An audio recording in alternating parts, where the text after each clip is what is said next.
Hey, welcome. In this video, I'm going to talk about 440 versus 432. If you're purchasing bowls, maybe for the first time, you will be given an option. Do you want your bowls tuned to 440 or to 432? And I wish this were a really simple answer, but it's actually kind of a complicated topic. And this is also a really hot button issue in the sound healing community. There are people who really believe 440 is the way to go, and there are people who really believe 432 is superior. So I'm going to sort of break down what this is, what it means, dispel any myths around this, and just make it so that when you walk into a store or when you're talking to a sales representative, you know what you're talking about and you don't fall into any of these like traps. So if you're not really interested in understanding all of how it works, that's totally okay. I'm going to start off with just the Cliff Notes version of what you need to know. So the very first thing is that 440 versus 432. If you have any desire to play with any other instruments, most modern Western instruments are tuned to 440. So what do I mean modern Western? I mean not ancient instruments like a harpsichord or and instruments in the Western world. So I'm thinking like piano, guitar, harp. I'm not thinking of like a sitar, which is used in Indian music, or instruments that are used in other cultures. We're really looking at like America and European instruments. Most of those instruments are tuned to 440. So piano, harp, guitar, maybe vibraphone. That could be a cool combination. If you want to play with a flutist or a cello player, I would highly recommend, if you want to play with any other instruments, 440. That's going to make it so much easier for your musician friends to work with. If you're maybe just working with a singer, either one can work. And really, ultimately, it doesn't super matter.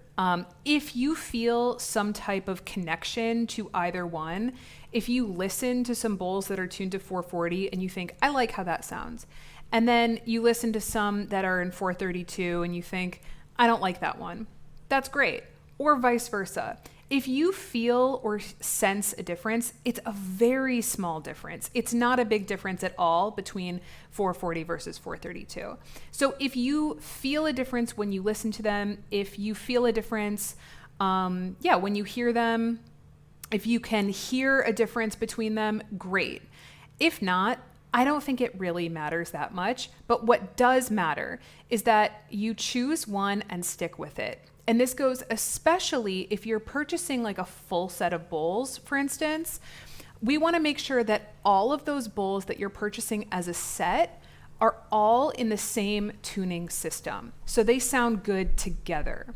If you have some bowls that are tuned to 440 and some that are tuned to 432, they're going to sound weird together. There's going to be some weird rub and friction, and I like to say it's just like it's wonky. It's not, there's something just like not quite right about it. It might not sound like terrible to your ears, but it's not harmonious. It's not, that's not how it's really intended to be. So if you're purchasing a set, I would highly encourage just choose one system and stick with it. Okay, so that's like really the Cliff Notes version. And if you'd like, you can just stop there. But I want to go a little bit deeper and just make sure that we understand this even more. So 432 and 440 refer to the vibrations per second. So I'm actually going to pull up a piano here, a virtual piano. Sorry, forgive the appearance of this and taking you a little bit behind the scenes. And also apologies, I'm using a free virtual piano, onlinepianist.com, just to demonstrate what I'm talking about here. So we know that everything is vibration. Sound is vibration. So when we get a pitch, each of these notes, we can see all the white keys and all the black keys. Each of these has a different vibration, a different frequency. This has a frequency. This has a totally different frequency. That is a different frequency. So whenever we say 440 or 432, that only refers to this note, A. That is the only note that is 440. So looking at this, and I don't think you need to like know music in order to be a sound healer, but I want to just show you a little bit so that you can really be sure to understand, especially when you're buying bowls, when you're picking out notes, that can be difficult. So I'm sorry about all these ads. Oh my gosh. So this red dot here is C. This is known as middle C, and that part isn't important, but for some reason, the note C is sort of the beginning of the musical alphabet. So we have C, D, E, F, G, A, B, C. A lot of bowl sets, when they come together, really just come from C to B. If you have an option to get an eighth bowl and get that top C, I would recommend doing that. I'm just going to demonstrate why. Listen to how this sounds.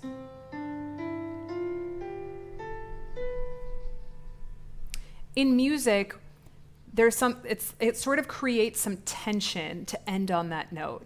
Now we're going to resolve that tension by having the top C here. So listen to this.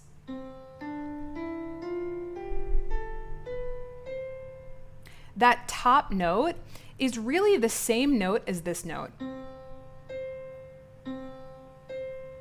Do you hear how they're the same note, but this one's higher than this one? In music, this is called an octave. And the only reason why this is important is because octaves are exactly twice the frequency.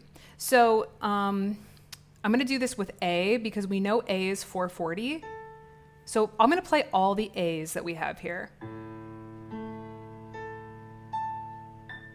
Those are all A's. And maybe you can hear, it's all the same note, but there's low ones and there's high ones. So I'm just going to do that one more time. So this one, this is 440. This pitch in this amount of low versus high, in this medium range here, this note vibrates at 440 hertz, or 440 vibrations per second. And what's cool about this is that this is 440, this is 880, this is 440, that's 220, that's 110. That is the beauty, and this is sort of where the mathematics of music come in. So if you are ever in a store, or maybe you've heard someone say this, I need all of my bowls to be tuned to 440. The only bowl that is 440 is the A, and that's usually marketed as the third eye bowl, as the sixth chakra, because it's the sixth note in the scale. Remember, we start from C, C, D, E, F, G, A, and then B is the crown chakra. And then if you can get that little extra, the C octave, I would definitely recommend that. Okay, so basically, the main thing that I want to demonstrate here is that each pitch has its own vibration. If you are buying 440, or let's say this, I'm not gonna get ahead of myself. If you're buying bowls tuned to 440, the only bowl that actually vibrates at 440 vibrations per second is the A.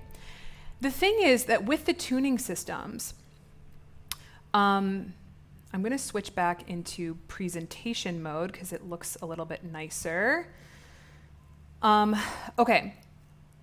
So it's kind of confusing that C is the beginning of the musical alphabet. Another funny thing about music is that the pitch A is used as sort of the marker point to describe the entire tuning system. So when I play in the orchestra, if you've ever been to an orchestra before the orchestra plays, the orchestra tunes, and the oboist plays an A. Most orchestras tune to 440 or maybe 442. So the oboist will play an A at exactly 440. And then all of the other instrumentalists, all the violinists, all the clarinetists, all the tuba players, there's usually only one tuba player, but everyone in the orchestra who can tune their instrument, it's widely known amongst the orchestra, they're going to match their A, so their A is perfectly in tune with that oboe's A, but then also all the other notes that we're going to play are going to be proportional to that 440. So this is where it gets a little bit confusing. The pitch A is used as the marker point to describe the system. So when the oboe plays at 440 hertz, it's saying all of the other pitches that you play need to match mathematically in proportion to this 440. So what that means is that if you have your bowls tuned to 432, then like a C note tuned in the system of 432 is 528 hertz. So I hope that you understand a little bit that this is a bit more complicated than a lot of retailers and people marketing this are really letting on. And oftentimes just kind of using some buzzwords and lingo to encourage you to buy something in particular. For example, 440 is also known as perfect pitch or concert pitch. And so people get really wrapped up in hearing the word perfect and think, oh, well, I want the thing that's perfect, right? Perfect just really refers to the like ratio in 440. 432 is what's known as also the Pythagorean system. So it is more mathematically correct intonation. So what that means is that it's more attuned to the natural ratios and mathematics that naturally occur in nature. This is like the Fibonacci series and the golden ratio and sort of that sacred geometry that is that a lot of us are really attracted to in the spiritual world. So there are people who are die-hard 432. 432 people think is more healing because it corresponds to the natural ratios of the universe. The thing is that there was a point somewhere in history where this is, if you look this up, there's like a whole conspiracy about this, about why this happened. And I don't know if I agree about this, especially coming from the classical music world, but apparently in the 30s or the 40s, there was some like convention to, and like a pull to change everything to 440 as a way of taking people out of the natural vibrations of the universe and use it as like mind control. And people have this thing where it's like the Nazis were involved in like this mind control. I don't know if I believe all that. If you Google 440, 432 Nazis, I'm sure something is going to come up. Personally, I think that from a musician standpoint, if you listen back to old recordings of orchestras, they sound really wonky. Like the tuning sounds really wonky. And I think just at some point, musicians and instrument makers and people who fix instruments and conductors, people had to kind of consolidate and create a system that everybody used. And I think that's more why the instruments that we're used to hearing now are tuned to 440. You will also see some studies that say that 432 is more healing. And this is also something I don't tend to agree with. If you take my course, I get more into the science of this, but basically, I'll give you the Cliff Notes version. 432 is a lower hertz. It's a slower vibration. 440 is a slightly higher vibration. What happens when we listen to the sounds is our brain waves can synchronize to them. So if we're synchronizing to something slightly lower in vibration, it's going to help us downshift a little bit more. But I don't know if 432 is better or worse.